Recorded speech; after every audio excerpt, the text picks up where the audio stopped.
So I welcome you all on behalf of Association of Muslim Professionals to the AMP WebTalk today. AMP stands for Association of Muslim Professionals and is a non-profit organization. It is registered in India, United States of America, United Kingdom, and Australia. AMP has completed its 12 years in serving our community in the field of education, employment, and empowerment. AMP has a vision to positively impact lives of 10 million people by the year 2030. AMP's mission is to empower the underprivileged for the greater benefit of the society and nation as a whole. And AMP vision is to be a model community which is advanced in education, socially progressive, culturally vibrant, politically influential, and economically dynamic.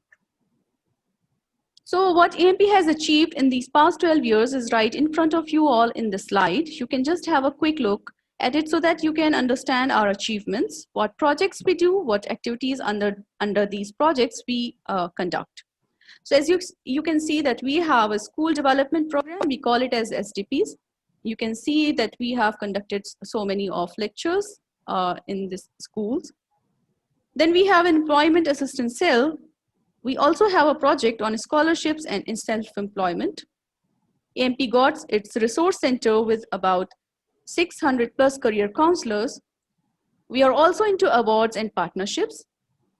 Friends, these were our main flagship projects where we work towards benefiting our community and nation. Apart from this, you can see AMP's presence is as such. On ground, AMP got more than 100 active chapters. We are present in 25 states and 16 countries with more than 6,000 active members.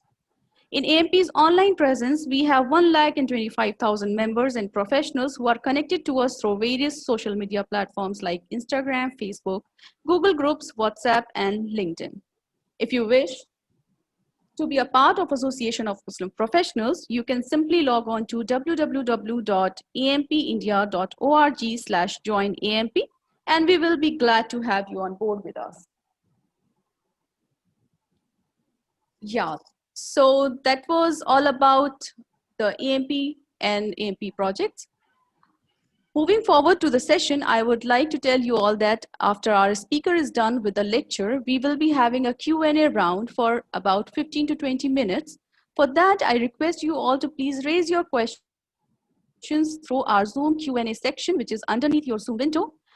Mr. Ehsan Chishti would be taking them one by one in the Q&A round. Inshallah, we will try to cover as many questions as we can. Your questions must be specific to the topic of today's session only. Now I will introduce myself. I am Humaira, your host today. I'm representing Association of Muslim Professionals and I am working as Operations Manager at AMP. Along with me, we have Mr. Ehsan Chishti and Iftikhar Bidkar Sahab as a co-host of today's session. I would now request Mr. Ehsan Sahab to take over from here. Thank you. Ehsan bhai. Assalamu alaikum and good evening everyone. My name is Ehsan Chishti. I'm the Senior Project Coordinator over here in AMP. I would now like to introduce Mr. Iftikhar Bidkar, our Employment Assistance Cell Head in AMP. Iftikhar sir, would you like to speak a few words about this session? You can start off with the Kirat. Yeah, you can start, Ehsan. Please go ahead. Thank you. I would now like to welcome Dr. Shadma Parveen, who is the speaker for today in AMP. And the topic for today is leadership skills.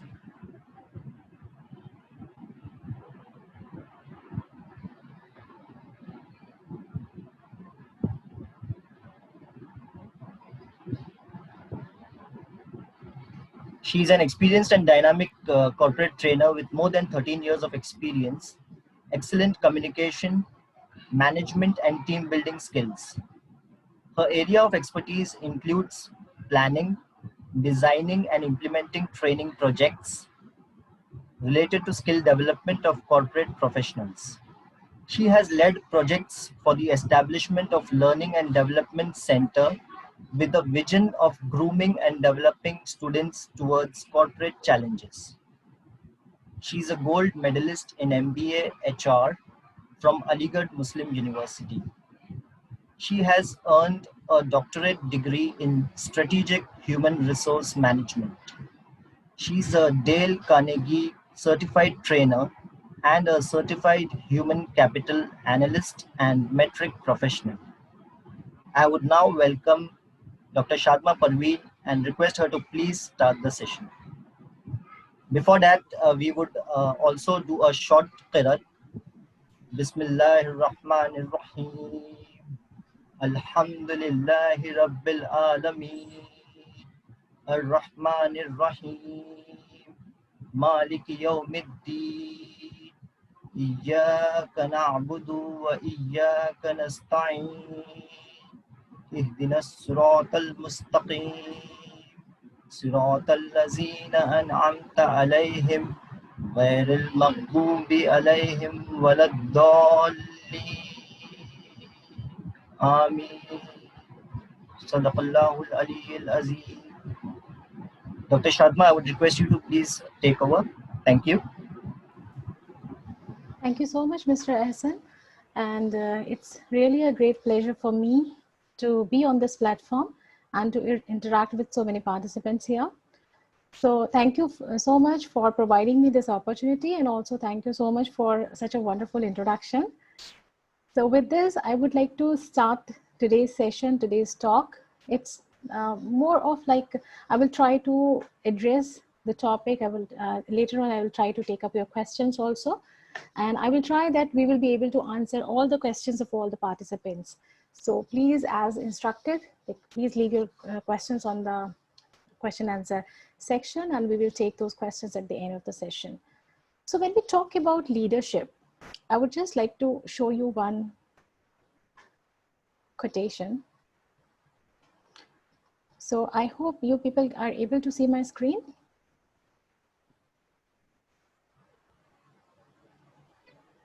Yes, we can. Yes. So before I start, I would just like you to just give it a thought that effective leadership flows from effectively leading yourself. Now this, what I suggest is the key of leadership, that if we are able to lead ourselves properly, if we are able to lead our own life properly, then we will be able to lead others also. So first of all, it's very important that we should be able to lead ourselves. We should be able to lead our own life, our own journey, our own career. So it should not be like we are just going where the time is taking us, or we are just going with the time, the wave of time. So we should be having certain goals, we should be having certain parameters, certain measurement to measure our own performance, and we should be able to move forward. That doesn't matter that whether we are moving fast or we are moving slow. What matters is that we should continuously be moving.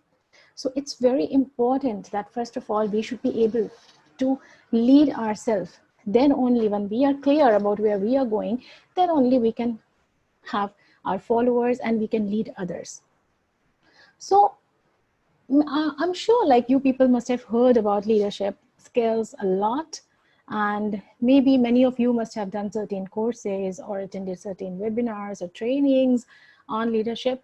And when we talk about leadership, we talk about mainly about leadership skills, leadership styles, right?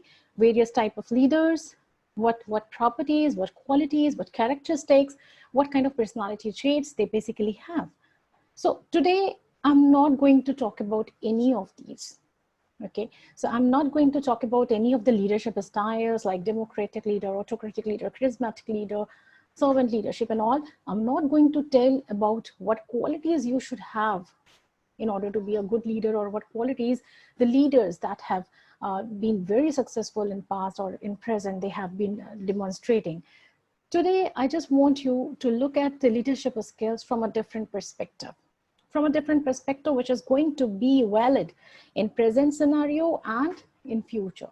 Because we all know that the change has happened, that this pandemic, this COVID-19 has hit us badly, and there are many industries which are really, really badly hit. So this change has already happened. So we cannot just wait and watch. We cannot just sit. I have heard many people saying that I'm just waiting, or we are just waiting for things to get back to normal like it used to be 3 to 4 or 5 months ago. So take my words, this change has already happened. This is going to be permanent now. So it's not that even if this COVID-19 is going to be, subside a bit, even then the things are not going to be normal. The things are not going back to the same scenario or in the same condition, in the same market condition where it was 5 to 6 months ago. So the change has already happened. So what we have to do is now we have to accept it, that the change has happened. And now whatever be the market growth, whatever be the future scenarios, everything is going to take off from here. We are not going back. So now many things which were, very valid few months ago, now they are not valid or they become obsolete. All of a sudden, these few 5-6 months have actually brought a big change in the global market. So now we have to prepare ourselves. We just don't have to be an effective leader. We have to know that what are the leadership skills which are required as of now, and what are the leadership skills which will be valid in future. So today I'll be talking about those skills. I'll be talking about that phase or that part of leadership, or you can say that approach towards leadership, which is the upcoming leadership approach and which is going to be valid in near future. So when we talk about this new approach, there are a couple of things which we will be discussing today. So first of all is value-driven leadership. So now the leadership is not only that you are leading others. The leadership should be, it should have deeply imbibed value system. It should be value-driven leadership. Then the second concept comes the self-mastery. So I will be taking up these concepts in each section of this session. Second one is self-mastery. Self-mastery is to what extent you are able to master yourself. You are able to handle yourself. You are able to manage yourself. So that's very important, because self-management is the most important thing. If you want to manage others, first you will be able to manage yourself. Innovation and experimentation, because things are changing. Now this is going to be the age of technology. Now this is going to be completely knowledge-based economies. So future is knowledge. Future is lying in technology, future is lying in innovation, future is lying in experimentation, and future is lying in knowledge. So if you are able to accept it and work towards it, you will become competent, you will be able to sustain during this condition, and you will be able to do well in future as well.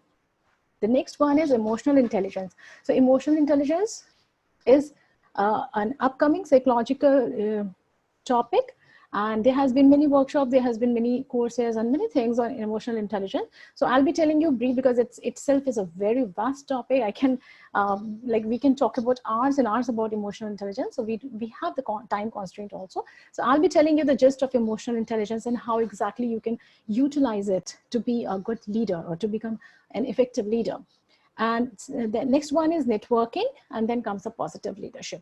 So we will try to touch each and every part of this agenda today, and we will take up them one by one. So first of all, we will be discussing about values-driven leadership.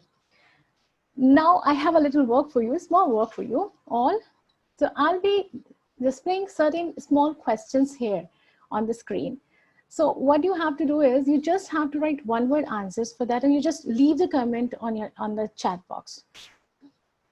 The first one is, what do I stand for and why? So you have to write just one word for which you always stand up.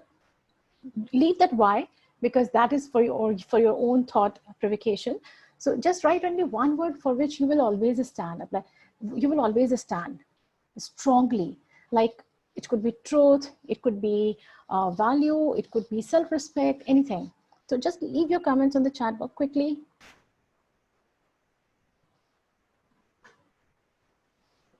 Honesty, integrity, discipline, honesty. I'm really happy to see so many honest people here in this group. Ethics, truth, hard work, justice, for right thing, integrity, principles, very nice. Ethics, really, really well. Human values, I'm really happy to see such prominence in your responses, guys. Really happy to see that. Honesty and justice, right for girls, straightforwardness, attitude, loyalty, human values, very nice. So when we are talking about value-driven leadership, we should be clear about this thing. This should be clear in our mind, that what are the things that I will always stand up, and I will always stand for, and I will always stand by. So these are the things. I have just asked you to write one thing. You must be having a couple of things. So we all must be clear about those 4 or 5 things, which are like the basic pillars of our values. And we are not ready to do anything against that, right? There should not be any contradiction. So first of all, it's very important to be a good leader, that you should be able to understand yourself, that what are the things which are important for you, what are the things which are the core self. Now the answer, the things that you are answering to this question, these are your core self, your core inner self, which is your basic stuff. So no matter wherever you go, no matter whatever you do, whichever job you are in, whatever experience you are having, this core self is something which is your strength. This core self is something which you cannot change. Even if you're pushing yourself to change that and compromising with your core values and your integrity, then it's going to create so much of dissonance here, cognitive dissonance.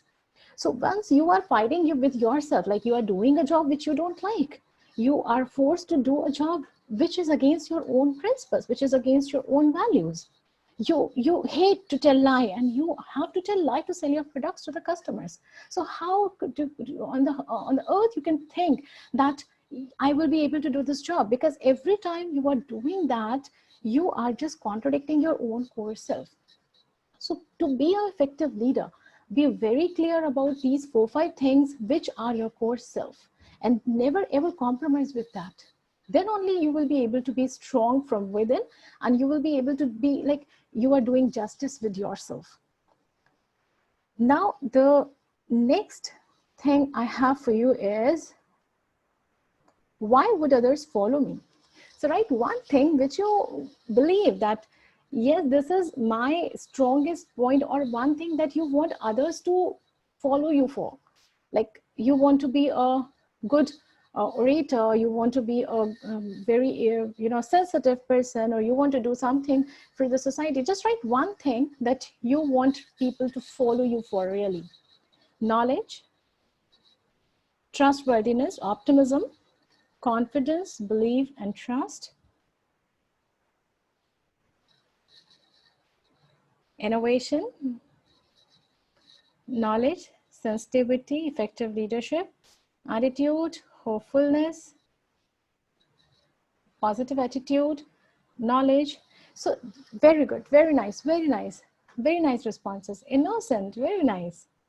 Integrity. See, every person has a distinct quality. So it's very important for us to understand and know ourselves, that what is that critical quality, or what is the distinguished quality that we have, that I have, which makes me a wonderful person, which makes me a beautiful personality, which makes me a very influential person, which others should follow me. Visionary, commitment, relationship, equal opportunity, healthy relations, intentions, very nice. So these are the things, and you can prepare a list of these things, right? Later on, after this session, whenever you have time, just do one thing. Just have these 4 questions in your mind, and just try to find out very, very straightforward and to the point answers to these questions, because this is going to give you a very high degree of clarity in your life, in your purpose. So second question which we were discussing was, why would others follow me? So it's very important for us to know our strengths, right? We all say that what we have to do is, like, we have to know our strengths, and what we have to do is we should be knowing about our weaknesses also. So we have to focus on our strengths, we have to maintain our strengths, and we have to develop our weaknesses. Like, we have to overcome our weaknesses, we have to work more on weaknesses. But that's not right. Weaknesses is something where exactly you are not good at. So no matter however efforts you are going to put, you will not be able to be a master of that. You will not be able to do mastery in that. You will not become an expert in that. Sometimes it's like you will be struggling with your weaknesses throughout the life, and still you will not be able to do away with that. So your approach should be vice versa. Your approach should be that you have to maintain and sustain your weaknesses in such a way that others are not going to overcome you or suppress you because of your weaknesses, or they can take advantage of you because of your weaknesses. You just have to sustain that. You just have to maintain that. But where exactly you have to put your efforts is your strengths. Develop your strengths. Develop your strengths. Work more and more what you are good at. Because if you are doing more efforts, you're putting more efforts on what you are good at, you are actually becoming an expert. This is the area, your strengths are the areas where your interest lies. Your strengths are the areas where your expertise lies, where your skills lies, where your passion, your focus, everything lies in your strengths. So identify your strengths and work more and more in your strengths until they become your competence. So always try to convert your strengths into competence. So this is the reason why we should know to be an effective leader, to be a value-based leader. We should know what are the good things, what are the good values that I carry in myself, in my personality. And this is the reason, or these were the points where people will be following me, they will be influenced by me. The next one is, what will people say about me in my absence? So this is, or you can just try to, I'll just paraphrase this question for you, that what exactly you want people to say about you in your absence, right? Not on your face, because everyone will say good things on your face, but what do you want people to say and remember you for? If you focus only on the strengths, will we miss blind areas as per Johari's window? I'll take up the questions towards the end of the session, but it's not about the blind area, because you see, the blind area is something that we are also not aware of. So something which others are telling us, or something which is not yet explored. So it's always better to put your efforts where you can see the improvements, you can plan for yourself. So it's always better to focus on your strengths, but at the same time, do not ignore your weaknesses so that they can become stronger, or they can become your more weak areas. Just try to sustain them. So your blind area, your weaknesses, everything comes, the things which are not known to you, known to self, known to others, all these things are come for bare maintenance, only for minimum maintenance, but more efforts should be towards developing your strengths, because that is where the benefits are going to come. Hope I've answered your question.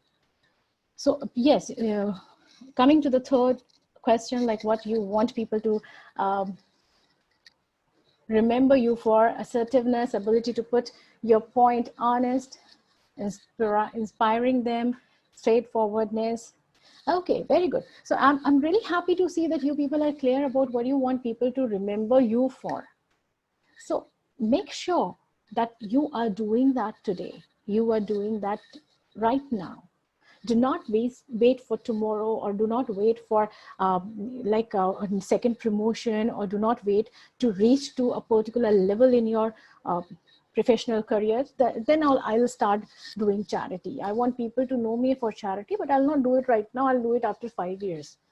I want people to know me about accountability, but right now I'm not accountable towards my work, because I'm working at a lower level. And later on, when I'll become senior manager, or I'll become vice president, then I'll talk about accountability. So don't do that. If you want whatever things you want people to think about you, or to remember you, or talk about you in your absence, make sure that all of the things that you people are writing: honesty, straightforwardness, accountability, good relationship, hardworking, make sure that you are doing it right now, and you are doing it presently, and you will keep on doing it. So do not wait for future to do that.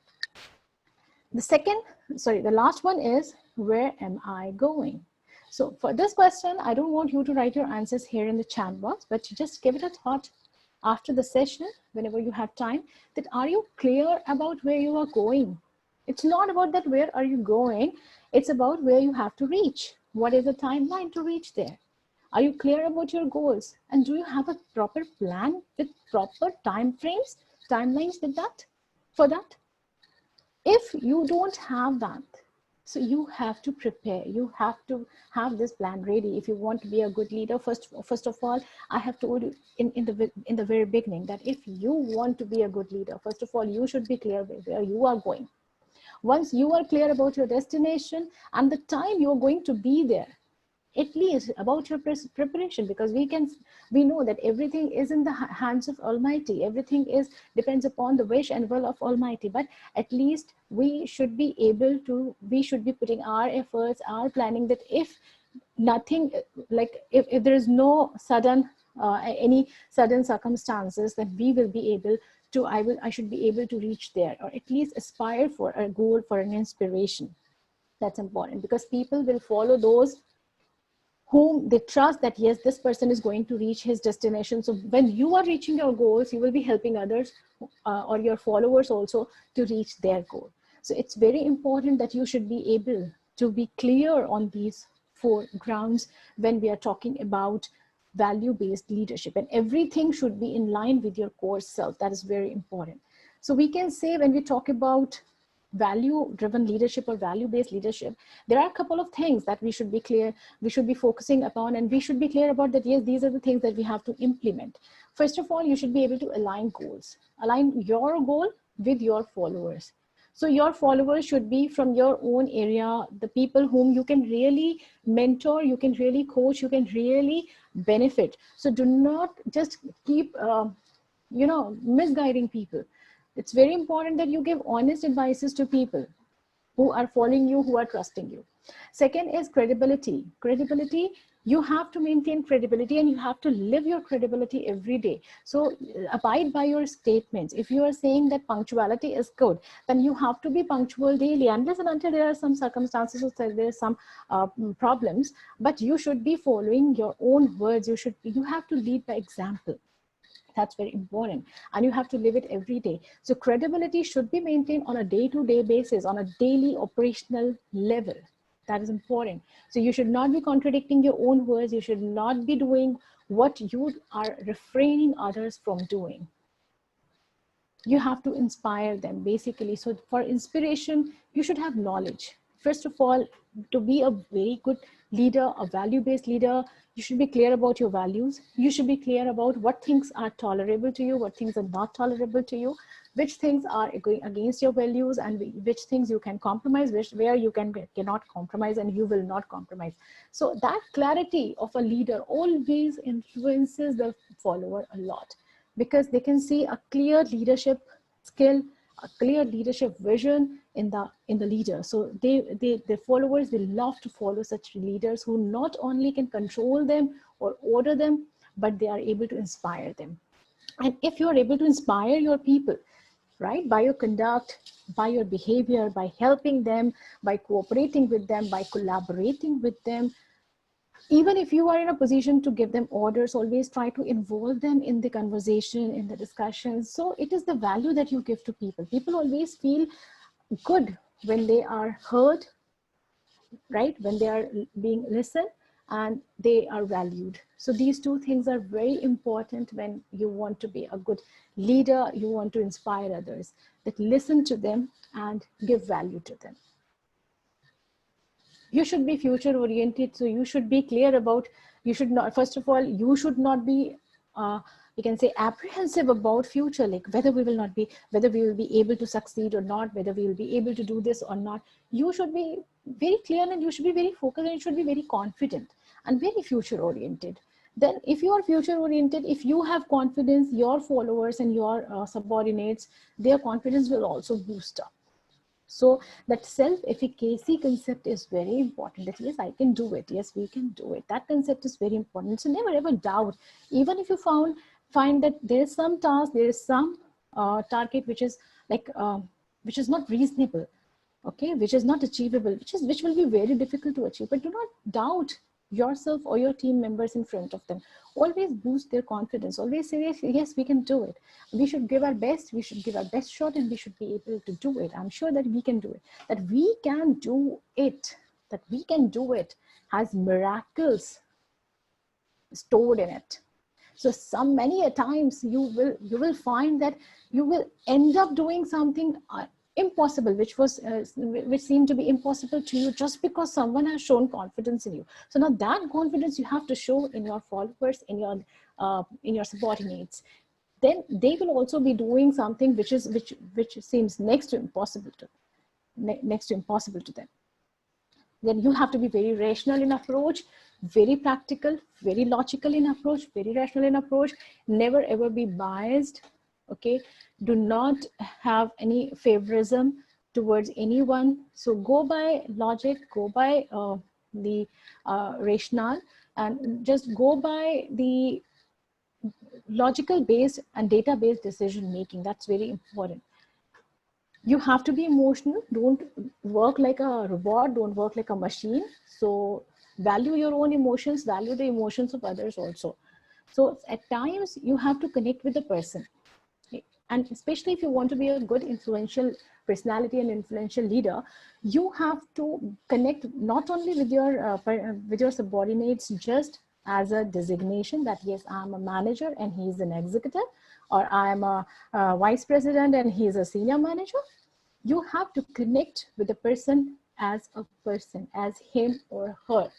This is how you have to connect. So that interpersonal relationship, that one-to-one relationship that you have, that's very important, because this is something which connects to people, and people work for people. You all are working, I'm working, people work for people. So you're not working. If you talk about employees are not working for the organization.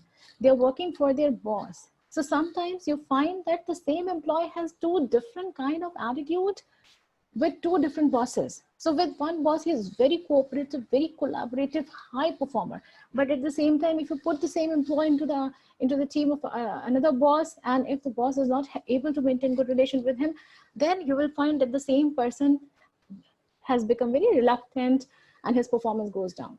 So the person is same, his skills are same, but still the performance and the level of performance varies. Why? Because it is the leadership that plays a very important role. So people work for people. Always remember, your subordinates are not working directly for the organization. Your followers, your subordinates are working for you. So it is up to you what kind of relation you maintain with them. That is going to decide what level of performance they are going to show. Then you have to align your values. This is, I have already emphasized on being honest, and you have to serve others. So next, we will discuss about self-mastery.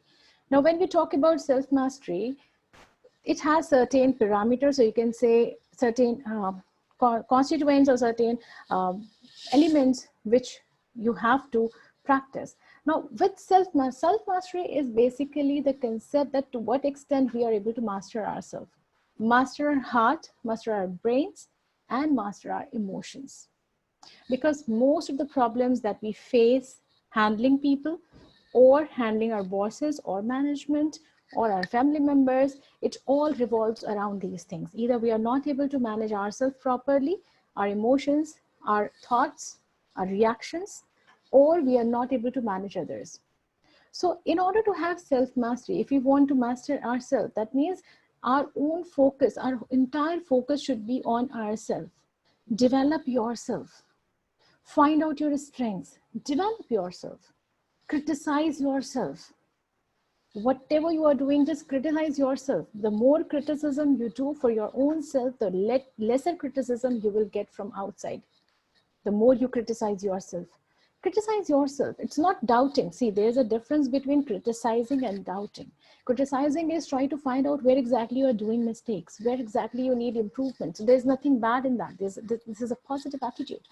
Doubting yourself is something like whether I'll be able to do it or not. No, I cannot do it. This is very difficult for me. I cannot do this. I don't have those skills and all. So do not doubt yourself. Identify the areas you're good at and where exactly you want improvement. For self-mastery, first of all, it's very important to have peace with the past. So if you have any kind of bad experiences in the past, do not just keep them linger on in your mind and your heart and your soul. If you have bad experiences in office, in your personal life, wherever you have bad experiences, just accept that something that has happened and you cannot go back and change that. So just accept that and move on. That's very important. So always have a peace with the past if you want to master yourself. Second thing is play devil's advocate. This is what I was just talking about a short while ago, that you have to play that devil's advocate, like all the time. The person you will find as if like one devil is there and who is criticizing you all the time. So you have to do that for your own self. You have to do that for yourself. Try to criticize yourself. Try to find mistake in yourself so that you can improve. The more you criticize yourself, the lesser criticism you will receive from outside. Accept your resistance. So if there's something which is not acceptable to you, do not try to push yourself. That is also very important for self-mastery and for the peace within. A good leader is the one who first have a peace within himself or herself, the peace of mind. If you have, then only you will be able to give that peace and that satisfaction and that you can say that contentment to the other person who are your followers. So accept your resistance, accept clearly, like this is what I can accept, this is what is not acceptable to me, this is I can tolerate, this is what I cannot tolerate, and communicate it very clearly to the other person. So you have to basically draw a line of behavior, others' behavior towards you and your behavior towards other, that this is what is not acceptable from others, from anyone. So you have to communicate clearly this particular thing to the other person, whosoever you are interacting with. Break the bystander effect. Bystander effect is if there is any problem in your team, in your organization, if there is any problem and any initiative is required, so volunteer for that. Take the initiative. Do not be a bystander and wait for others, anyone else to go and take the initiative. Take the initiative. Taking initiative is a very strong leadership quality, leadership trait, and a very strong way to influence others. But at the same time, take calculated initiative. So it's not that whenever there's a problem, I'm going to take initiative, I'm going to jump into it to influence others. No, think whether you will be able to handle it or you will not be able to handle it. And also whether you are competent to handle it or not, whether you have these skills. That doesn't matter whether you will be able to succeed or you will not be successful. That doesn't matter at all. But the first thing is that you should be having those goods and those courage to take initiative. So whenever there is a problem, take initiative to solve that problem.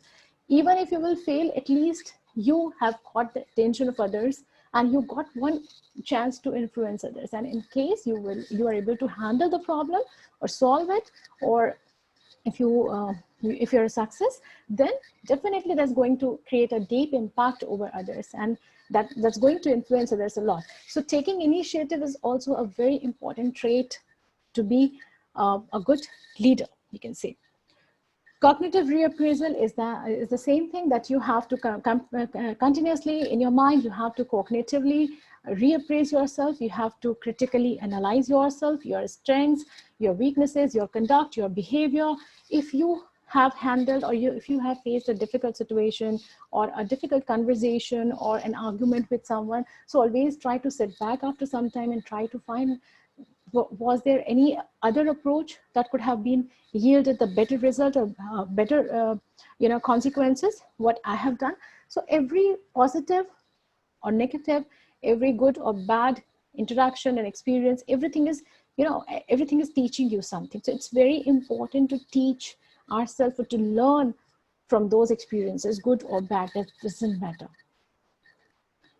Audit yourself, question yourself, your strengths, your weaknesses, and talk to yourself. So these are the things which are important for getting self-mastery. And believe me, like, you cannot get self-mastery in a day or two. It's an ongoing process. The more you practice, the more better you will become as a person. So it's like connecting with your own self. So most of the time what we do, we are so busy in doing our tasks, our responsibilities, our duties, at home, at office, at work, with people, that we hardly get any time to connect with ourselves. It's very important to connect with yourself, even for 5 minutes or 10 minutes in a day, but just connect with yourself.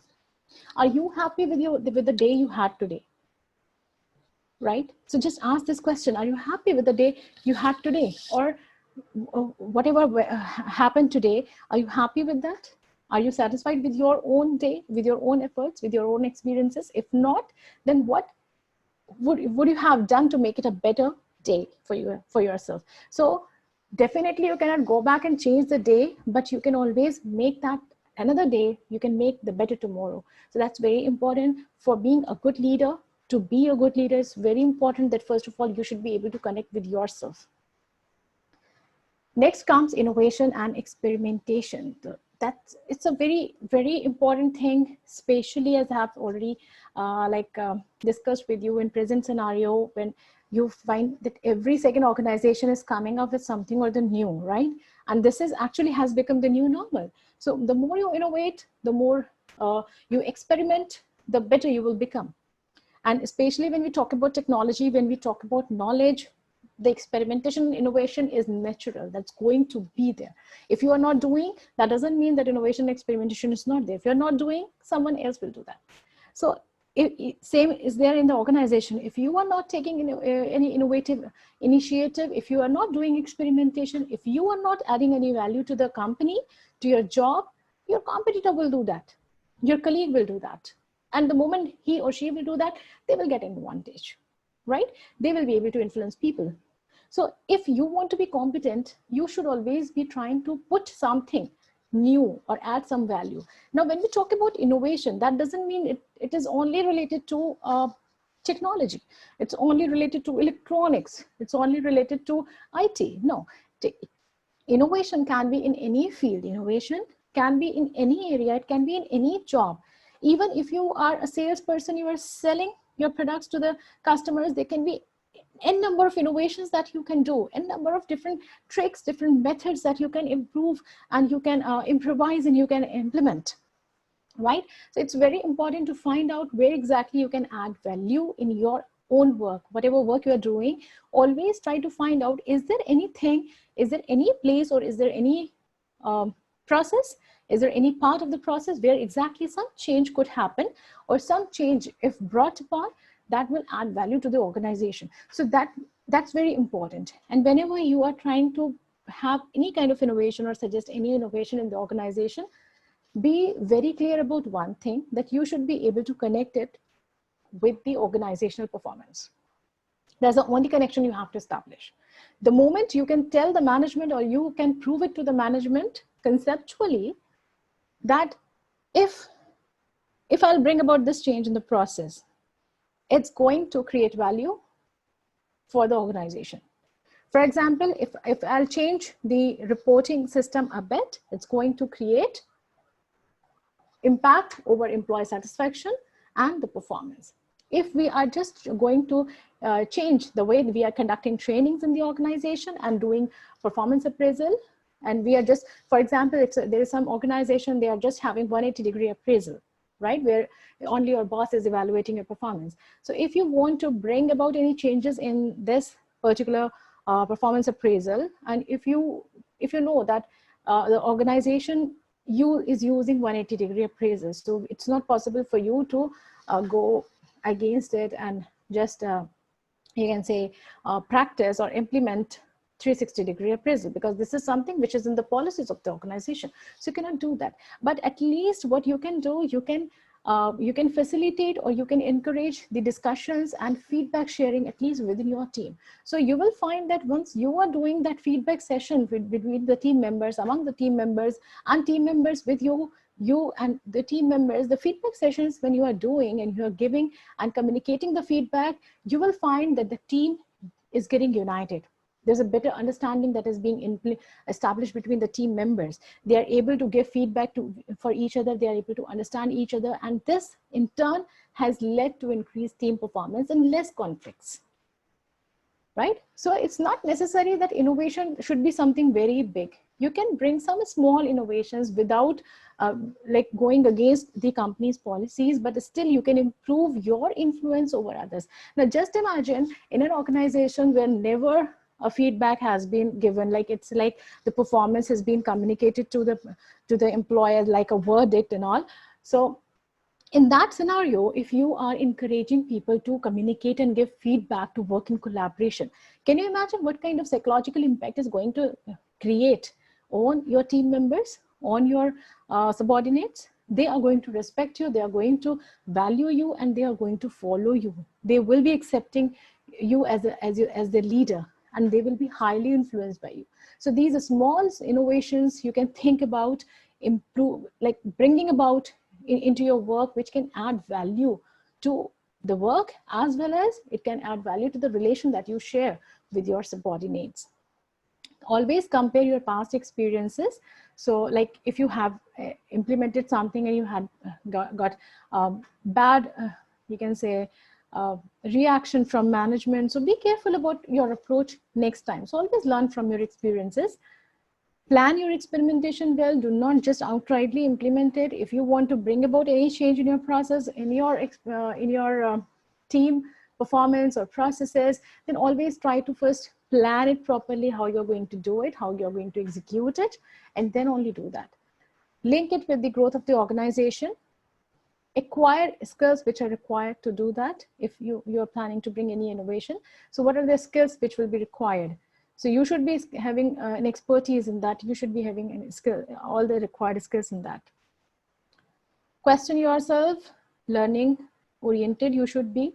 There should be no fear of failure. That's very important, that you should be able to accept the failure as well. So because whenever you are implementing any change, the chances are 50-50%. Okay, so 50% chances are that you will be able to succeed, 50% chances you may fail. So it should not be that if the plan works, then it is my plan. If the plan doesn't work, the fault is of my subordinate. This should not be there. So always have the accountability and do not have this fear of failure. So be ready to accept the failure also, because those who do something, they only get success or failure. That's very important to accept. So if you fail, do not think that I should not have done it, I regret doing it and all. If you fail, learn from your mistake, what exactly you did wrong, where exactly you did wrong, and make sure that you are not repeating the same mistake again, neither you nor your subordinate. So always share your experiences, your success and failures also with others, with your subordinates and with your followers. The next section that we will be discussing is emotional intelligence. So as I've told you, that emotional intelligence itself is a very vast topic, and it's not possible to cover that topic in a few minutes or in few hours. So I just try to give you a gist of it, just an idea of emotional intelligence. And if you find it interesting, you can just go back and you can dig deeper into the topic, and you try to find out and read on your own. So emotional intelligence basically has 4 parameters, 4 dimensions, you can say. The first one is self-awareness. Self-awareness is the same thing that we should be aware of ourselves. So I should be aware about myself. I should be aware about what Dr. Shadma is as a person, not as an employee, not as a leader, not as a boss. What I am as a person. What are my qualities? What are the things I'm really bad at? What are the things I'm really good in managing? What are the things I'm really bad at? So self-awareness is very important. What are my emotions? What are the things I'm really emotional about? What are the things? What are the subjects? What are the topics? What are the conversations where I really lose my temper? What are the conversations or what are the topics? What are the things which I can tolerate? So self-awareness is very important. Be very aware about yourself and your emotions. You should be able to control your emotions and your behavior first. So how you are reacting to a situation is very important. So in order to get a good self-awareness and self-management, it's very important to understand the difference between a reaction and a response, right? So these are 2 terms which are very commonly used, and I'm sure that you all must have used these terms and have heard about these terms. But have you ever given it a thought that what is the difference between a reaction and a response? Now this is where exactly emotional intelligence lies, right? Reaction is any quick reaction, any quick action in response to any action. So it's like someone came, slapped you, you slapped back. That is what reaction is. Quick action to any stimulus. Now, on the other hand, so it will always have equal and opposite reaction. This is what reaction is, right? Every force has an equal and opposite reaction. But if you want to practice emotional intelligence, it's very important that we should understand, we should give it a thought before reacting. So if you're not expecting the other person to come and slap you, right? Or to come and say any bad word to you, or to come and do anything bad to you, but still the person did that. So instead of immediately reacting, just try to give it a few seconds. Just absorb whatever has happened and try to analyze why exactly did it happen. What is the reason behind this? Because every behavior, every action has a reason. If someone is angry, it's a reason. If someone is frustrated, it's a reason behind it. So most of the time what we do, we just see the action, we just see the behavior, we just see the conduct and reaction of people. But we do not try to go one step deeper into that and see what is the reason behind it. So this is the difference between reaction and response. If an employee, if one of your subordinate is absent without any information on a very important day, on a very important meeting, which he was supposed to conduct, right? Or he was supposed to facilitate. If a person is absent, and you are not expecting that person to be absent, so do not just outrightly give him a warning or be angry on him that why were you absent without informing me. Try to find out what is the reason behind this behavior. Is this behavior acceptable? Is this behavior expected? If no, then find out the reason. So that is basically the difference between reaction and response. The day you will start moving from reaction to response, you will find that your relations with people near you is improving, right? And it holds good in personal as well as professional life. So just try to move from reaction to response and practice this emotional intelligence. Then the second one is social awareness. Like you should be aware about your own emotions, but at the same time, you should be aware about the emotions of others. So it's very important, as I've told earlier also, like it's very important to connect with people. So do not connect with your subordinates as subordinates. Do not connect with your team member as team member. Connect him as he or she as a person. When you connect as a person, you will be able to understand emotions. At times, it's very important that you also get connected to that person and his personal life to some extent, like to the extent the other person allows, so that you should be knowing what is going on in his or her life. Not exactly each and every detail, do not do nagging, but at the same time, you should be having that trust, that rapport that you have to build with your subordinates and with your followers, that they trust you, and you should be knowing if the person is going through a very bad phase or facing any challenges in their personal life. So that should not be affecting his professional career. So basically, being a good leader, you should be knowing the other person. You should be able to connect with the other person, and you should know when do you have to support the other person, when exactly the person needs your support, because that is where the bond forms. So it will happen only when you treat people as people, and you value them, you listen to them, you spend time with them, and you share a very good relation with them. So that was the relationship management also. So social awareness is when you have awareness about what are the emotions of other person and what are the reason, the reaction to response transition, you can say. And relationship management is when you try to maintain relation on one-to-one basis. So a person who is a very bad person can be your best friend, isn't it? A person who has done bad to many people can be a person who has done a lot of good things for you. So do not judge people. Do not judge people what the person has done with the other person, because you don't know what is the relationship that these two people have shared. So always try to maintain a one-to-one relation in your professional life. Always try to maintain a one-on-one relation with the individual, not with his designation. That's important. So if you are able to practice this emotional intelligence, and this is also going to take time, because you cannot just become a master of practicing emotional intelligence, understanding others' emotions, controlling your emotions. Many a times you will find that you have a resolution that I will, from today onwards, I will completely stop taking reactions and I will switch over completely to response. But very next day, you will find yourself reacting on a very silly things like crazy, right? Then later on, you will find that, okay, today I reacted instead of responding. So these practices actually take time when you just try to practice them in your real life. So continuously, if you keep on practicing, then it will become your part of your personality, and then you don't have to put any efforts in practicing them. So that compassion, empathy, these are the things which you should have if you want to be emotionally strong and emotionally intelligent, which is very important. It's going to be important in near future also. Yeah, that people, they have to be emotionally intelligent, because now during this COVID time, organizations, they have also realized and understood that the most critical part, the most competent part is something which your employees are. Right? Your employees are the most important part of your organization. So they are the ones who are going to create value for you. So emotional intelligence is all about handling people, managing people nicely. So the more better you are in emotional intelligence, the better are chances that people, they admire you and they accept you as leaders.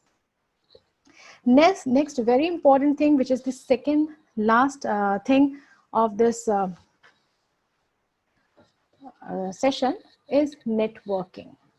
Now, networking, we all know, isn't it? You all know what networking. So you must be thinking about like what exactly Shadma is going to talk about networking. We all know what networking is. It's connecting with people and growing our network, so that whenever we need people, we know whom to look at and who is going to help us. But when we talk about networking, how many of you actually have researched on it, that how many types of networking could be there? And if you really want to be good and influential person, what kind of networking you must be doing? So I'll start with the basic one, operational networking. So operational networking is like we all do, isn't it? So when we are working in an organization, we all know certain people, certain contacts in each and every department, isn't it? We have contacts in each and every department. We know if we have any HR related query, whom we have to contact.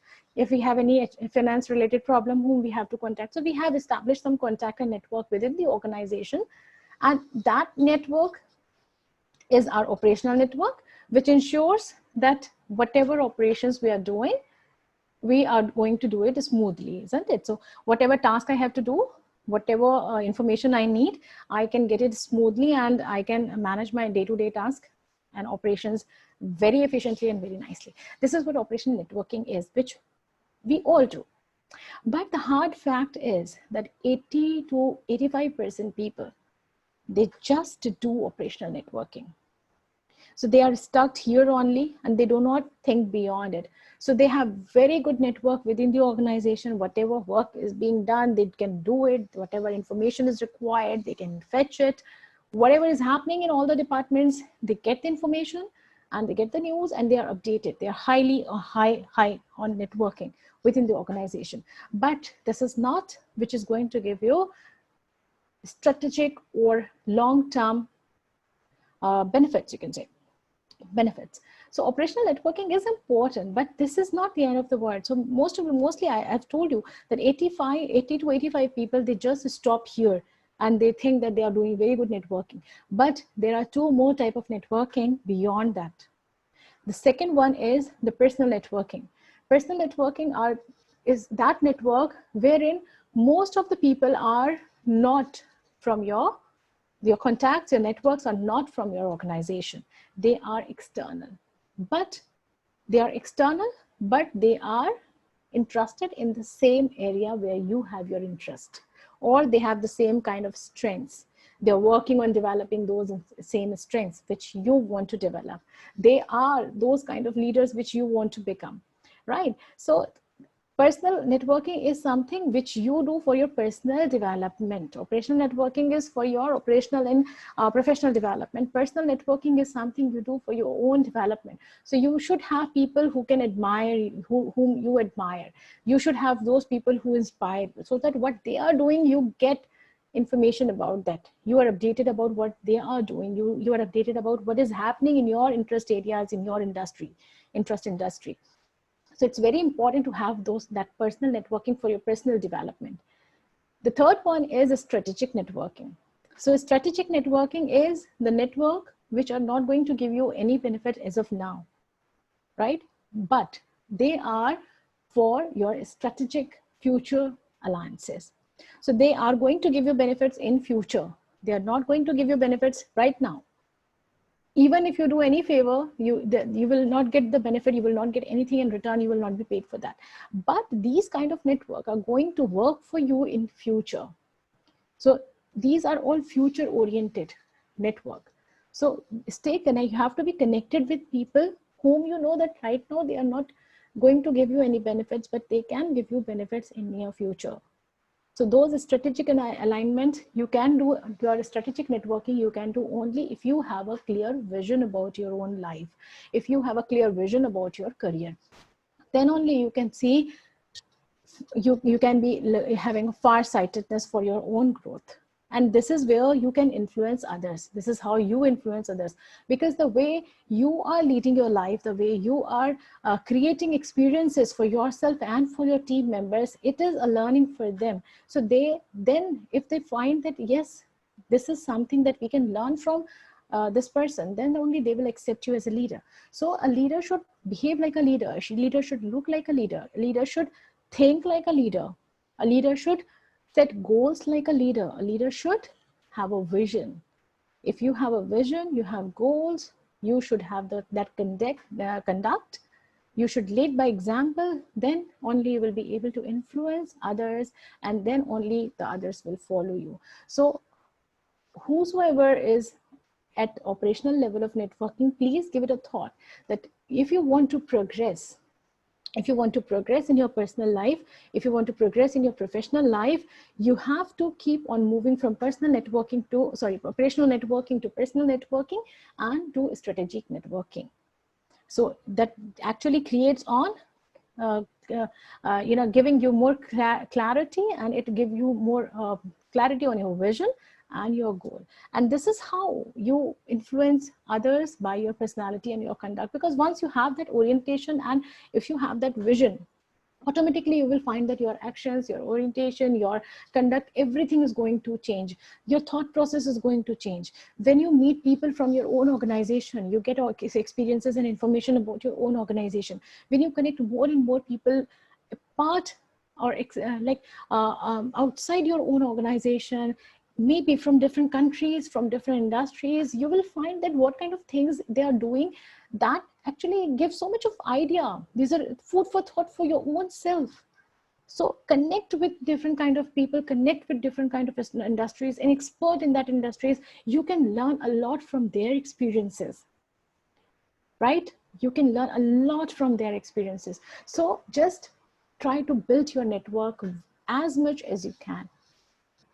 The last but not the least one is positive leadership. Now, this is very much required in present scenario, and this is something which can help you to easily sail through this difficult time. So positive leadership is, first of all, you should be positive about the future. You should be positive about the results. You should be positive about the outcome. So positive leadership is, or positive leaders are very scarce, they're very less in numbers. So if you talk about a bell curve for leader, the positive leaders are those who are just falling on the extreme right end. Those small number of leaders which are falling at the extreme right end of the bell curve of leadership. So they're very rare. That's why they are highly influential. They're highly influencing others. So it involve experiencing, modeling, enhancing positive emotion. So try to create positivity in you, try to have positivity in you. So for that, it's very important. But once you are doing the self-mastery and emotional intelligence, try to be very clear, try to find out what are those positive sources of light that you have, those positive sources from where the positive energy is coming to you. So never let those sources die, and never let you be disconnected from those sources. Right? It can be just a hobby. It can be a hobby. It can be writing, it can be painting, it can be reading, it can be music, it can be anything. So anywhere from where the positivity is coming to you, do not try to interrupt that. So positive leadership is very important, because once you are positive, you can and positivity is very infectious. Negativity is also infectious, but positivity is also very infectious. So try to infect people with positivity. Rather than infecting them with negativity, try to infect people with positivity. They're going to love it, because no matter, neither me, neither you, nor you, we don't know what the future is going to be. But at least if we stay positive, we can put our level best efforts. And if we are positive, we can help others, and we can, lead others to put their level best efforts and to give their best shots, isn't it? So here, when we talk about positive leadership, self-awareness is important, and optimism is very important. Whether you will be able to make it or not, that's a different thing, but at least you should be positive about doing it. Next is authentic leadership style is very important. Ethical leadership is very important. Value-based leadership is important. Transformational leadership is important when you value people more than the rules, regulations, and policies and processes. So value people. Remember two things, okay? People, they follow you, they get inspired and influenced by you if there are two things. First, if they feel that, yes, I have been listened, I have been heard, and second, when they feel valued. So these are the two things that a good transformational leader always do. Connect with the people. Sometimes give value to them, isn't it? Give value to them. Giving value, if you give value to your people, even if the person is least experienced in your team, but never forget to ask about his input. Because many times I've seen people judging the quality of inputs or judging about the quality of inputs just by their years of experience. So they expect, or they believe that a good idea cannot be coming from a person who is least experienced in the team. So many times they don't even ask him. So never do that. Always feel everyone valued. You never know from where a good idea or a good, you can say, thought can come. Servant leadership is important because, and very less people actually practice it. This is the reason why bosses, they find that their subordinates are talking ill about them in their absence, right? They don't like them. So if you have this kind of relation, then you can be like, people might be respecting you just because of your position. The day your position is gone, the day your designation is gone, the respect will be gone. Servant leadership talks about that if you are sitting in a powerful position, your responsibility is not to command others. Your responsibility is not to command others. Your authority is not to question others or to order others or supervise others. If you are sitting at a strong position, at a powerful position, at an influential position, your responsibility is to develop others and raise others. That's important. The moment you are raising others, your level will be raised. So many times I have seen many people complaining that my boss, what he does, he believes that any good idea can come only from his brain, and no other brain is good enough to generate any good idea. So don't do that. Do not feel insecure from your own subordinates, right? Try to prove them with your competence. They will accept you as a leader when they will feel, yes, there is something in this person which I can learn. If I will work with this person, I will develop. I will learn so many things. So the day you are able to create this impression over others, the others can never stop themselves from following you, from liking you, from being influenced by you, right? So try to develop others, try to raise others. Do not try to suppress others just because you are sitting at a high position or you are sitting at a powerful position. And facilitate forgiveness. Forgive your people. If they are taking initiative, they are failing, forgive them, protect them, save them. And at times, take the ownership of mistakes also of your team members. Take that take that ownership of the mistakes. Give them credit and take the ownership of mistakes. That's going to create long-term psychological impact over your relationship with them. And you will find they will become your followers. Seriously. When we talk about, leadership, it is something you have to earn. You can become a good influential leader only by winning people, not by dictating them, not by suppressing them. If you are able to win people, then you are able to become a good leader, and people will fall in love with you, with your personality, and they will follow you blindly. So that trust, rapport, you have to develop, and you have to actually win your people. So that's all from my side for today. And just a quick recap, or just I try to summarize the skills that you have to practice. And most of the things we have already discussed. So it's like mindfulness, positive affect, hope, confidence, self-esteem, self-efficacy, that you can do it, I can do it. Locus of control is how your reactions are controlled, whether you are controlling your reaction or someone else is having the remote, right? Remote control and controlling your emotions. So if someone wants you to cry, you are crying. If someone wants you to be angry, you are being angry. So you should be able to control your emotions, and the remote control should be in your hand. Then resilience, value your followers, resolve inevitably conflicts, that is taking initiative. So this was just a summary of all the points that we have already discussed. So that's all from my side. And now, Mr. Ehsan, we can take up the questions. Yes, sure, Dr. Shadma. Thank you very much for the wonderful session. I would now be starting with the Q&A session. In the meanwhile, I would also request the other participants who have not yet raised their question in the Q&A section to please do that. We have around 15 minutes for the Q&A section.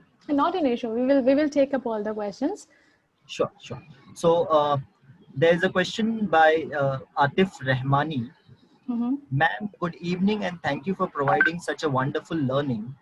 Can you Thank you so suggest some much. tools? Am I audible? Yeah. Can Can you you suggest? suggest some tools, techniques, and resources to develop leadership traits in oneself?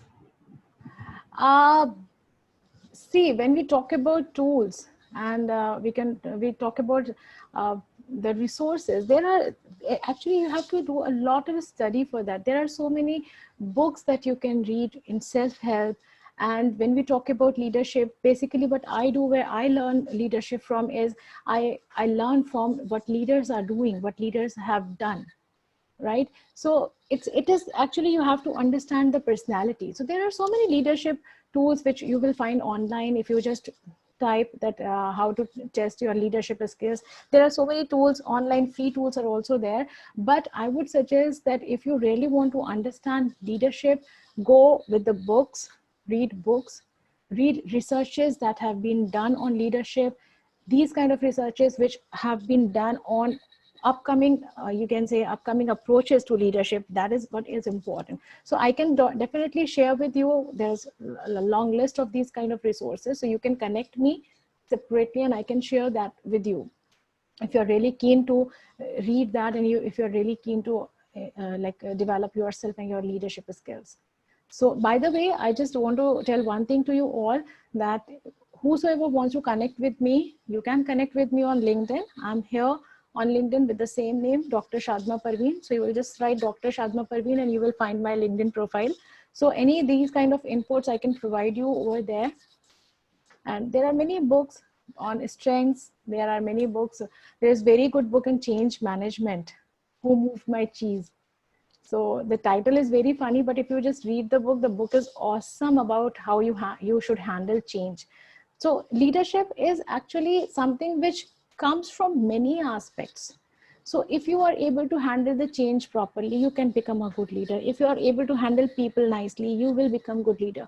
So as such, when I talk about leadership skills, I do not have just one consolidated source from where I can learn all the leadership skill. Leadership is something which is in the personality. So you have to imbibe so many traits. So in the beginning, do you remember that I have asked you to just write few things that makes you a good person, or because of which you find that some others will like you. And the same time, if I ask you to write one quality of your favorite leader, right? I'm sure that everyone will write a different quality. Someone will write my favorite leader is very amicable, is very trustworthy, has very good knowledge, or very resilient, or very patient. So people will write different characteristics or different traits or different qualities of their favorite leader, isn't it? So this is what we have to understand. If you really want to develop your leadership skill, this is what you want to understand, what exactly your followers want from their leader. So if I'm a motivated person, I don't want a leader who is very motivating and always giving a motivational approach. You can do it, you can do it, you can do it. I know I can do it. I don't need motivation. I need someone who can provide me a clear vision. I need someone who can guide me in my life, in my career. So my expectation from my leader is different. So similarly, they have different expectations from the leaders. So if you want to be a good leader, you should be able to understand what the people or your followers or your people near you or your team members, what exactly they are looking for in their leader. So you have to develop those skills. So this is the reason why social awareness is very important.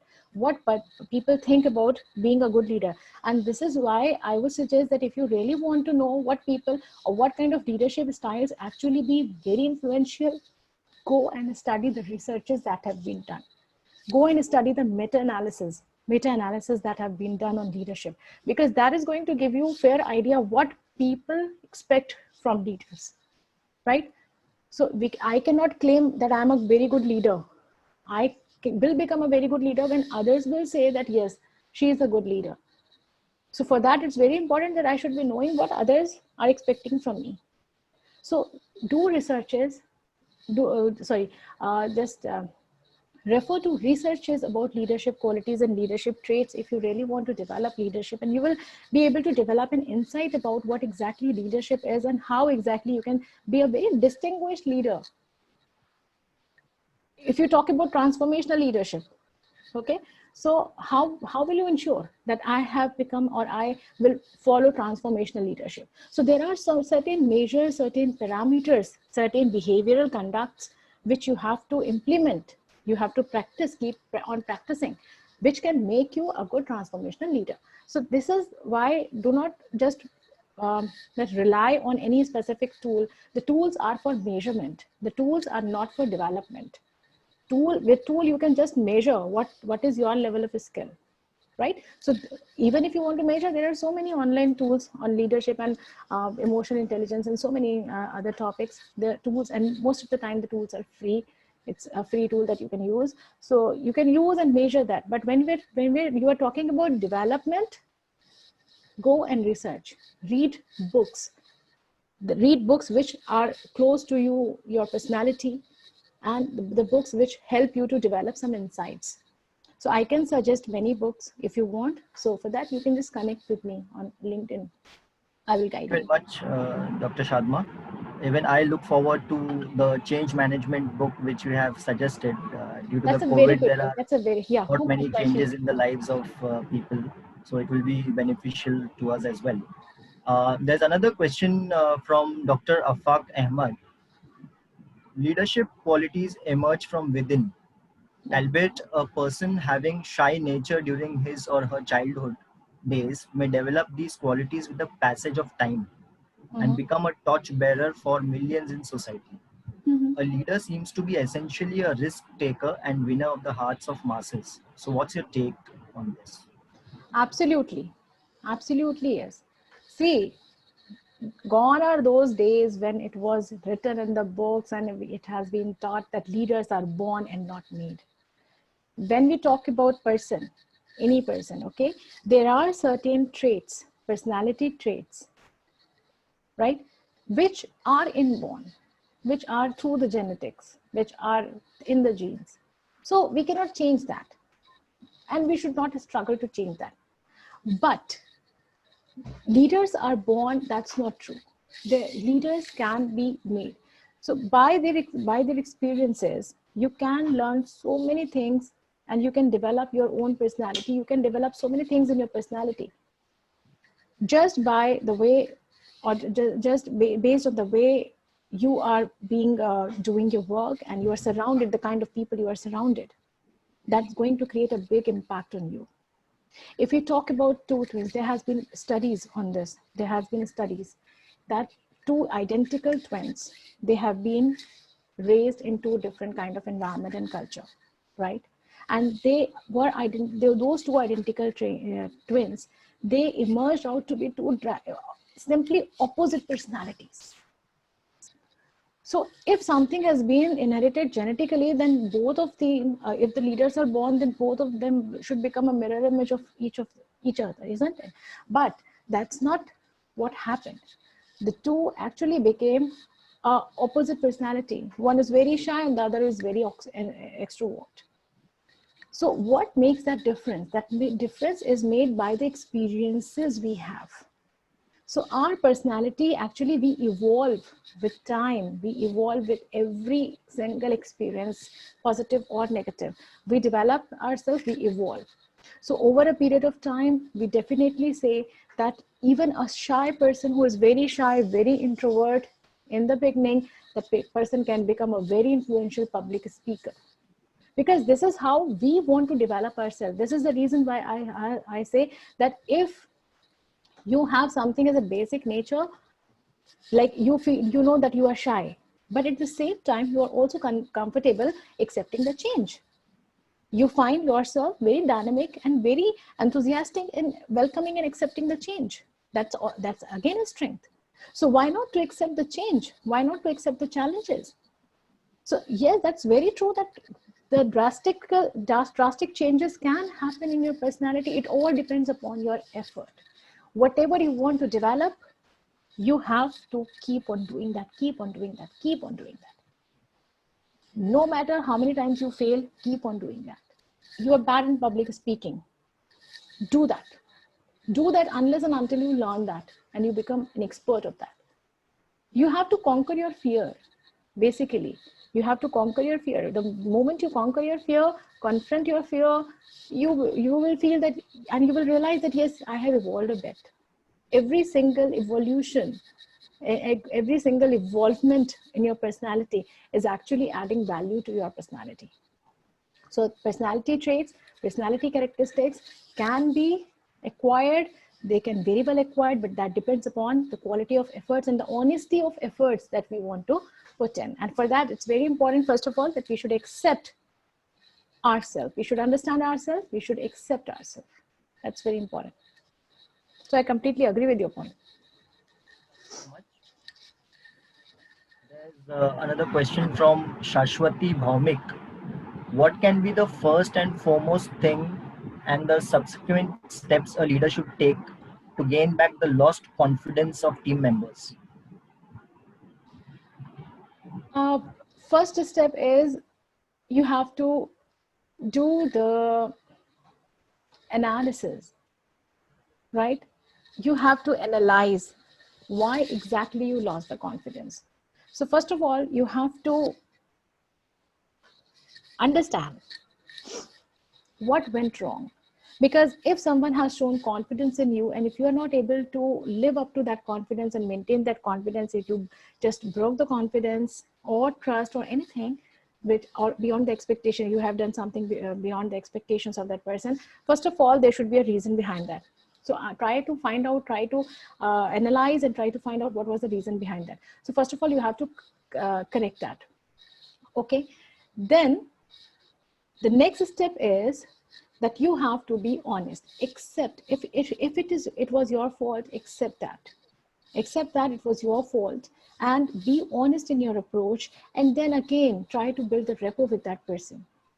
If the honesty is there, if the trust is there, the relations will be strong.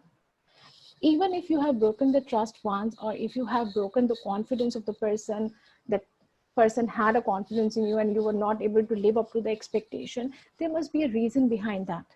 Why not to communicate? Why not to communicate with the person and tell what exactly is the reason? So maybe my parents were expecting me to score very high in the exam, but they had full confidence on me, but somewhere I was having a deep rooted fear of that subject. So the moment I went there, in spite of having done very good studies and practice, I was not able to go through it. Like I was not able to be through it. I was not able to qualify that. So my confidence definitely will go down, and my parents' confidence will also be broken, isn't it? But at the same time, it's not that I wanted or I intended to do. So intention is very important. If your intention was not there, that to deliberately break the confidence of the other person, then you are not at fault and your relationship should not suffer. Okay, so in that case, communication is very important. Communicate your intention, communicate the reason, communicate the scenario, communicate the context with the person, and try to establish harmony with that person. And later on, be honest with the person, be realistic about the confidence, also be realistic about the expectation also. So if you really feel that the other person is showing too much confidence on you, and you will not be able to live it up to it, do not wait for the extent that you are breaking the confidence. Communicate it with the person that this is something which is beyond your limit, or this is something which is beyond your capability. This is something you cannot do. Do not, like, or take some time to be at that level that you will be able to live up to the confidence of that person. That is important. So communicate, accept if it's your fault, accept that, communicate with the person, try to find out the reason and improve things from there. Honesty and trust, that has to be built in future. Hope I've answered the question. There's another question from Kuldeep Kumar. There are many people at top position who never give credit to their team member. Entire work, project handling by team members, but boss never gives credit and always says in meeting that he had it. Due to this, team members are not getting recognized and feel demotivated. So how to deal such kind of situation? Okay, so where are you? You being at the team member, you want to like you want to answer from a team member's perspective in this question, right? Yes.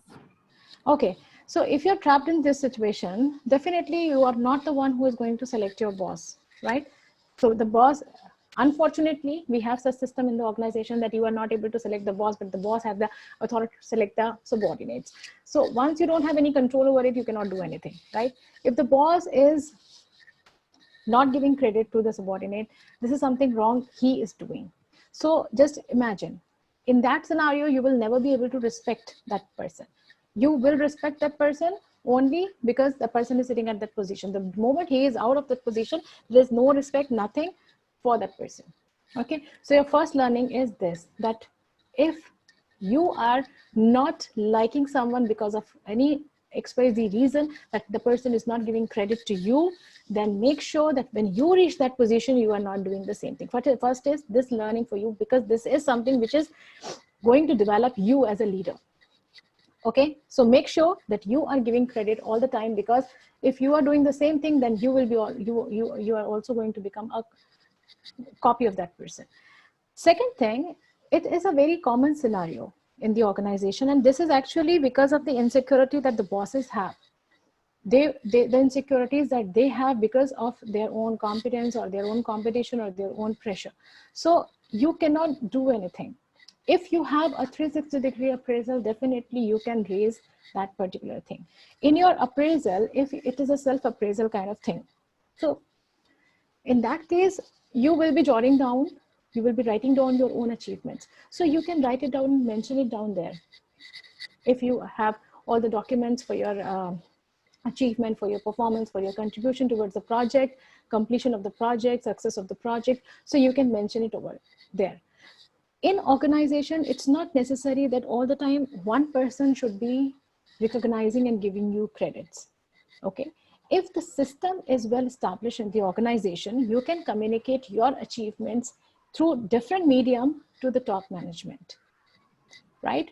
A person can speak within the meeting, in the meeting with the top management about like taking credits, but at the same time, the top management is also screening all the reports and performance appraisals. So if you get a chance to write your own achievements in your performance appraisal, write it there. Definitely, it's going to be in the eyes and in the, in the notice of the management for that.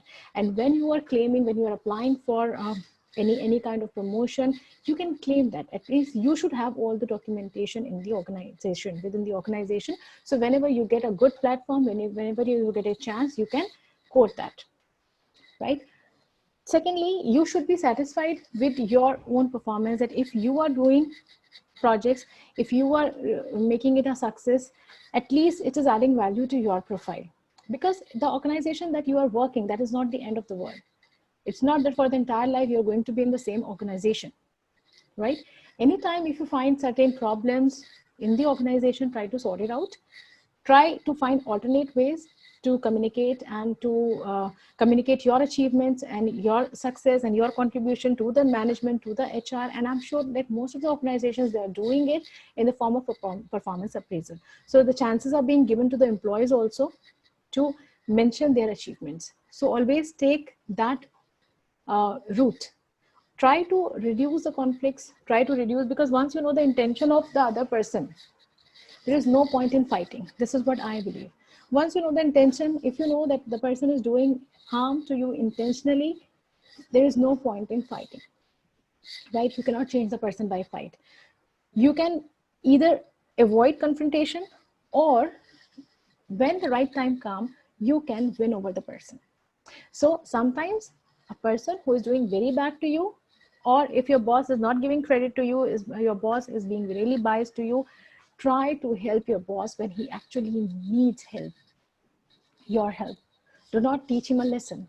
Sometimes by doing good to a person who has done really bad to you and had very bad intentions for you, at time when he is not expecting any help and cooperation and good from you, if you are doing good to that person, that is going to change the relation that you share.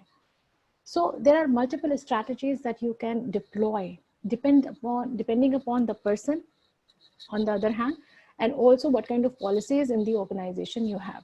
So do not just run behind one particular thing. If you want to communicate something, you can communicate it through different channels. This is what I suggest, that do not fight within the organization. That is not going to lead you anywhere. Like, conflicts are going to increase. If you don't like the boss, if you don't like the organization, you think that you are competent enough, get some other good job. If one person is not identifying or recognizing your worth, that doesn't mean you're worthless. There may be another person, there may be another organization, another job for you, waiting for you. Right? So do not feel stuck. Do not doubt yourself because someone is not giving you credits. Thank you so much. There's another question from Mohammad Saad Bitkar. Thank you, ma'am, for giving your precious time and knowledge. I'm glad that I got this opportunity, but I'm unable to control my angerness problem. Will you suggest me how to control anger management? Anger management, see, you really have to work hard on that, and I can give you a long counseling on anger management. But first of all, it's very important to do that self-analysis. That's a basic step that you have to do. Get angry, not an issue. But every time you are losing your temper, you're getting angry, you're getting mad at something, later on when you are back to normal, just try to analyze the same situation. Look at the same situation now. Once you are calmed down, you have been angry, you have done the damage, whatever, but later on when you are calmed down, just try to revisit the entire situation and see how and which reaction led to which consequence. Right? If you really want to do anger management, you have to do this reaction, consequence, relation. Reaction, consequence, reaction, consequence. So this reaction led to this consequence. Reaction X led to consequence Y. If I would have adopted reaction B, it would have led to consequence C. Okay. Now compare Y or C. Which one is better? So anger management can be done very easily and very, initially, this is the approach that you can adopt. Action, consequence, analysis. Next time when you are in the situation, just give it a thought. That reaction, response. For anger management, you just have to do small things. Okay. Reaction, response, one thing. Action, consequence, other thing. Just try to practice these two small things. Stop reacting. You have anger, just give it 2 or 3 seconds. 2 or 3 seconds. Just think about it and react. Think about it and react. So start thinking, moving, do one thing at a time. Try to move from action to response. I'm sure if you are getting angry, then most of the time you are just reacting. You are just getting along with the impulses. You are getting impulsive. You're just, it's just like one thought is coming in your mind, and then that thought is giving rise to another thought. And this is how the chain reaction goes. And the anger outburst is there. Plus, whenever someone is really angry on small things, there is some deep-rooted problem with this. There's some deep-rooted problem with this. To try to analyze that thing, is there anything that you are unhappy with? Is there anything which you are uncomfortable with? Is there any experience in your past, in your childhood, that you are uncomfortable with, or you are still not able to overcome? So you have to go a deeper down within yourself if you really want to find out the reason for your anger. Because anger is a result. The reason is somewhere else. So that reaction response thing, action consequence thing, and that self analysis, that where exactly the root cause of this anger is, outburst is. That is important initially. Other than, we have many strategies for anger management, but initially I would just suggest try to focus on these 2-3 things. That's it. Aisan, I think we have taken almost more than 1 hour and 45 minutes of Dr. Shadma. Yes, And I would be requesting Dr. Shadma. We would be ending this session due to the time constraint. But I would now read out a few feedback comments which we have got from the participants. There's one from Shashwati Bhaumik. Thank you so much, Dr. Shadma Parveen, for giving such a detailed and practical answer to my question. Thank you. There's one from Farhane Naqvi. This was an excellent presentation and talk by Dr. Shadma. I've been in many leadership training sessions and I must say I have learned more. So thank you, Dr. Shadma. It was a wonderful session and you have given your precious time for Association of Muslim Professionals, and on behalf of AMP, I would sincerely thank you and would request you to please be available for future sessions as well, since this was a very informative session for our participants as well as for the AMP team. Thank you so much, and thank you so much for such lovely feedback. It's always really enthusiastic and energetic for me to hear that people are liking what I'm here to share with. And someone actually asked on chat box that, is it Dr. Shadma Parveen from UAE? Yes, it is my profile, Dr. Shadma Parveen, and I'm based at UAE. So anyone who wants to connect with me, you can connect through LinkedIn. Tekar bhai, would you like to add?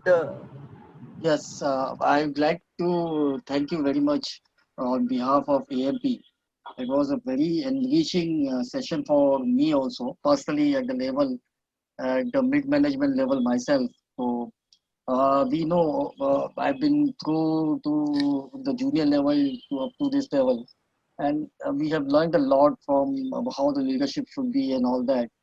Uh, the part which you have explained about the three questions which you have explained, which are very important, then I think we should follow that particular rule uh, till the end of our life, so that on the 3 points, like whatever you have chosen, we should follow that particular point, which is very helpful. And on behalf of AMP, I'm very thankful to you for giving us your precious time. And Alhamdulillah, thank you for your help. And we look forward to hosting you again in future. Thank you very much. Thank you so much. Thank you so much, all of you. Thank you so much for providing this platform and conducting this session. I really appreciate taking advantage of this COVID-19 and connecting people through virtual sessions. It's really nice, and I enjoyed the session a lot. And thank you so much for the wonderful audience, to be such good audience and wonderful audience and very responsive audience. Thank you so much. Thank you. Thank you, Dr. Shadma Faiz ma'am, for such an informative and interesting session today on leadership skills. It is our pleasure to have such an highly learned and experienced speaker like you on board with us in our session. I, on behalf of Association of Muslim Professionals, would like to thank you for such a wonderful session today. Also, referring to the book you mentioned, Who Moved My Cheese, I would like to tell you that it is one of my favorite books as well. So it is truly said, great leaders don't set out to be leader, they set out to make a difference. It is never about the role, it is always about the goal. Well, to all our attendees, I highly appreciate your logging in today for today's session and making this session a great experience for all of us. I wish attending our sessions will be helpful to you in your career paths. At AMP, we are committed to organize such WebTalk sessions, which I'm hopeful you all are finding very interesting and helpful. These sessions allow you to connect communicate, and learn from our highly experienced speakers like Dr. Shadma Faizma. We will be uploading today's recorded session on our YouTube channel in a few days, inshallah. Stay tuned to us, connect to us on our social media platforms so that you all can get all the regular updates on the activities we are conducting. Do not forget to send us your feedbacks. You can email us at info@ampindia.org. Your feedback are valuable to us. If you wish to be a part of AMP and its community work, you can simply log on to www.ampindia.org/joinamp. All right. So it was a wonderful experience, ma'am, with you. Thank you so much. Thank you I'm so much. Homera, your host today. Signing off now. Stay home, stay safe, keep learning. Take care. Goodbye for now. Thank you. Goodbye. Thank you, Parveen, and Thank you thank so you, much. Thank you. We Asma. would now end this session by a short qirat. Bismillahir Rahmanir Rahim. قل هو الله أحد الله الصمد لم يلد ولم يولد ولم يكن له كفوا أحد صدق الله العلي العظيم. Thank you everyone. Thank you.